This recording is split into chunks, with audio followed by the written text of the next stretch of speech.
Impressionante, infinito, ousado amor de Deus. Oh, que deixa as 99 só pra me encontrar.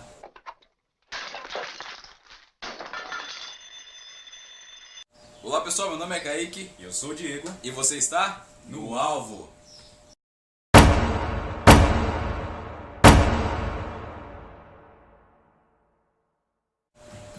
Pessoal, depois dessa pausa do final do ano aí, a gente voltou com tudo para terminar essa série de vídeo muito top, que hoje chega no seu último vídeo, né, Kaique? Infelizmente é o último vídeo da série, mas não o último vídeo do canal. E confesso que vai deixar saudade dessa série de vídeos, né? A gente viveu essa série de vídeos assim intensamente. A gente ficou um pouco chateado porque a gente não conseguiu terminar a tempo, né, Diego? Exato. Mas graças a Deus ele está nos dando a oportunidade de novo, né, para gravar esse último vídeo dessa série. No último vídeo, pessoal, nós falamos sobre a dracma perdida, onde uma mulher perde uma dracma e ao encontrá-la, ela fica muito feliz. E naquela parábola, a parábola começa com uma palavrinha, que é a palavra ou. Exatamente. Até onde eu sei, Kaique, ou indica uma conjunção alternativa. Então, que vem algo antes. Tem algo antes. E desde o primeiro vídeo, pessoal, a gente está em busca desse contexto e eu já tô, eu confesso para vocês que estou ansioso para encontrar esse contexto, porque a gente está tentando buscar a explicação da primeira história, né, do filho pródigo. Nós estamos, né, nessa curiosidade. Eu acredito que você também aí em casa deve estar na curiosidade de como esse vídeo termina, né? Exatamente. De como essas parábolas, essa perícope vai terminar, né, Diego? Exatamente. A gente está aqui para terminar essa série e mostrar para você que aquilo que parece desconexo, na verdade, tem todo um sentido mais amplo e que vai edificar você e a sua fé. O último vídeo a gente fez baseado ali no contexto de Lucas capítulo 15, a partir do verso 8, que contava a história da moeda perdida, e como a gente já comentou aqui no começo, começava a parábola com a palavra ou, que indicava que tinha alguma coisa antes. Procurando no texto, a gente chegou a Lucas capítulo 15, a partir do verso 3, quando Jesus conta uma outra parábola. Parábola esta que a gente vai contar aqui para vocês agora e tentar entender também o significado e buscar realmente o final dessa história. Então vamos para o texto. Então Jesus lhes contou esta parábola. Qual de vocês que possuindo 100 ovelhas e perdendo uma, não deixa as 99 no campo e vai atrás da ovelha perdida até encontrá-la?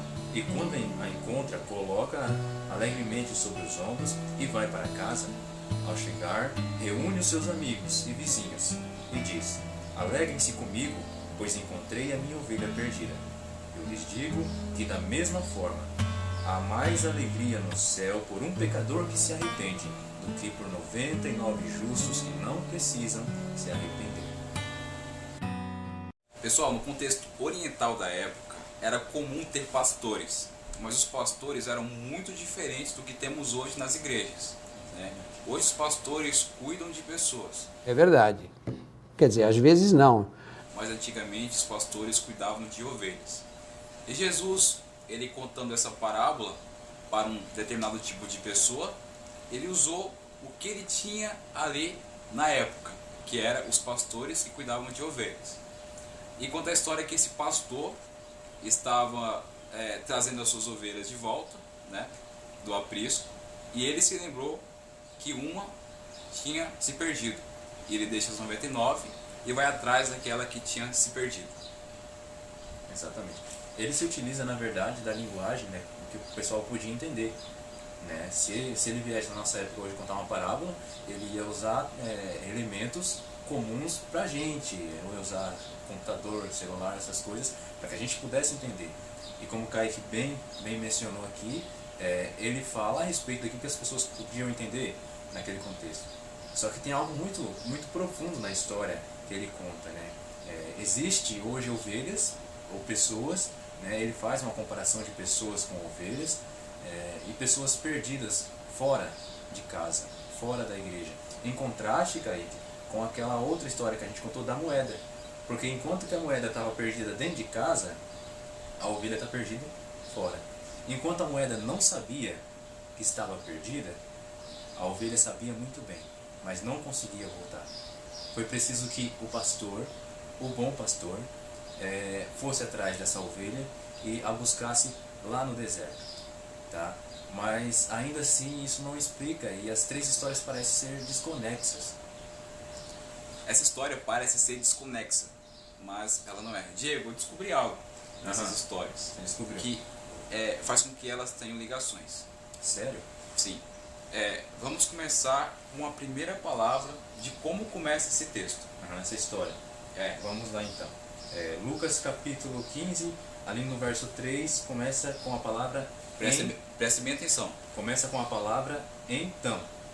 Então, isso quer dizer que tem algo antes. Algo Nos antes. primeiros versículos Sim. das parábolas. Então a gente vai precisar voltar lá no primeiro versículo do capítulo 15 para entender o que está acontecendo. Pessoal, agora que fica interessante, olha só o que diz os primeiros versículos de Lucas capítulo 15.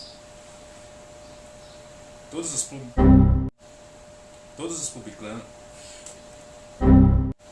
os publicanos e pecadores estavam se reunindo para ouvi-lo. Mas os fariseus e mestres da lei o criticavam. Este homem recebe pecadores e come com eles. Agora eu acho que eu comecei a entender o que você está falando. O contexto aqui é bastante amplo, então por isso é preciso que você preste bastante atenção para entender o que ele está falando. Aqui chegamos ao contexto original da história. A gente precisa saber onde foi contada essa história, em que momento e para quem. Né? Jesus contou essa história para os fariseus. Né? A primeira história, ovelha perdida. Segunda história, da moeda. E por último, ele conta a história mais enigmática, a princípio, que é a do filho pródigo. Pessoal, resumindo tudo, Jesus estava na casa comendo com pecadores e publicanos. E chega lá no portão da casa, escribas e fariseus.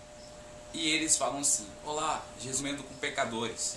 É bom ressaltar, pessoal, que publicanos e pecadores naquela época, assim como as prostitutas e outras pessoas da época, eram jogados à margem da sociedade. Eram pessoas discriminadas, eram pessoas que não eram bem aceitas dentro da sociedade. E Jesus agora começa a incluir, porque ele incluía pessoas dentro da sociedade que os fariseus não aceitavam. Então ele quis dizer assim, Diego: olá, Jesus inserindo essas pessoas na sociedade. Essas pessoas que a gente não quer dentro da sociedade, Jesus está inserindo. Esse não pode ser o Filho de Deus, esse não pode ser o Messias, porque ele faz esse tipo de coisa. Pessoal, e foi aí que Jesus começou a ser perseguido. Porque Jesus ele fazia esse tipo de coisa. Ele inseria as pessoas que a sociedade não queriam vê-las, mas ele inseria essas pessoas na sociedade. Exatamente. Pessoal, Jesus estava comendo com pecadores e publicanos e chegam no portão da casa escribas e fariseus. Jesus sai, vai atendê-los e diz assim para eles: ó, chega aqui que eu vou contar 3 historinhas para vocês. Aí começa a contar. Era uma vez um pai que tinha seus 2 filhos e vocês conhecem a história. Na sequência ele vai contando a história primeiro da ovelha, depois da moeda e por fim ele culmina na história do filho pródigo. O que o Kaique disse agora há pouco é verdade. Essas histórias têm uma ligação entre elas. O que Jesus está fazendo neste momento é contando a realidade daquelas pessoas que estavam ali. É mostrando para o judeu, mostrando para o povo daquela época e principalmente para os fariseus e escribas, mestres da lei, a realidade que eles estavam vivendo. As 2 histórias, mais a história do filho pródigo, conta a realidade. Não são 3 histórias, são 2 histórias. A realidade da ovelha perdida e a realidade da moeda perdida. E isso tudo culmina e junta-se na última história, que é a história do filho pródigo. Categoricamente, Kaique, a gente pode afirmar que na história do filho pródigo, tanto o filho mais novo quanto o filho mais velho estavam perdidos. A diferença é que um, assim como a moeda da segunda história, não sabia, e o outro, como a ovelha, sabia.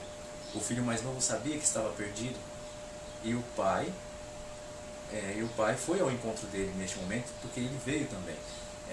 E o filho mais velho não sabia que estava perdido e recusava se entrar. Nessa história, o filho mais velho é representado pelos fariseus. Ou melhor, os fariseus representam o filho mais velho. Não é? E a gente talvez aqui está falando para a ovelha perdida, para o filho mais novo. Aquele momento em que o pai corre até o filho, no contexto histórico era uma vergonha. Um homem já de idade correr era representado como um ato de humilhação. Mas aquele pai corre até o filho, não é mesmo? Se humilhando para salvá-lo, porque os homens daquela comunidade poderiam e tinham o direito de matá-lo por aquilo que ele fez, mas o pai se humilha. Então talvez aqui nós estejamos falando para ovelhas perdidas, afastadas do pai. Talvez eu esteja aqui hoje falando sobre moedas perdidas, sobre o filho mais velho. Talvez você hoje, a sua realidade você está dentro de casa, está dentro da casa do pai, mas se encontra perdido. Você olha para várias direções, mas não vê nenhuma saída. Talvez você se sinta dessa forma. Mas seja você ovelha perdida ou moeda perdida, seja você o filho mais velho ou o filho mais novo, esteja você na classe dos publicanos e pecadores ou dos fariseus e dos escribas, saiba que existe alguém te procurando. E quando esse alguém te encontrar, e eu falo do nosso Senhor Jesus Cristo, o bom pastor, ele vai te encontrar, vai te abraçar e vai fazer uma festa. E haverá festa no céu. Porque há mais júbilo por um pecador que se arrepende do que por um justo, do que por 99 justos que não precisam de arrependimento. E no fim de tudo, a história não é sobre um filho perdido, mas é sobre um pai tentando salvar os seus 2 filhos.